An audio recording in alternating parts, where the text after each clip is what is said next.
এই পুখুৰীটোৰ নাম এই পুখুৰীটোৰ নাম কি আছিল বুৰঞ্জীয়ে ইয়াক কি কয় এই বুৰঞ্জীয়ে ইয়াক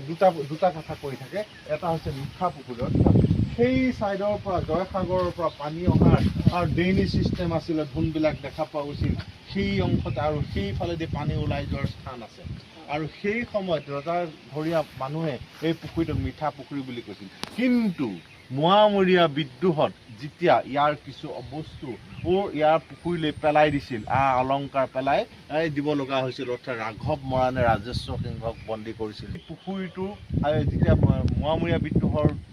হাম কাটিলে ইয়াত পৰি থকা বস্তুখিনি পুনৰ উঠাই ব্যৱহাৰৰ উপযোগী বস্তুখিনি ব্যৱহাৰ কৰিছিল কাৰণে সোণ পেলাই উঠোৱাৰ কাৰণে সোণতোলা পুখুৰী বুলি কয় অৰ্থাৎ দুটা নাম মিঠা পুখুৰী আৰু সোণতোলা পুখুৰী আজি তুমি যদি নুসুধিলাহেঁতেন প্ৰশ্নটো নামটো থাকিয়ে গ'লহেঁতেন আমি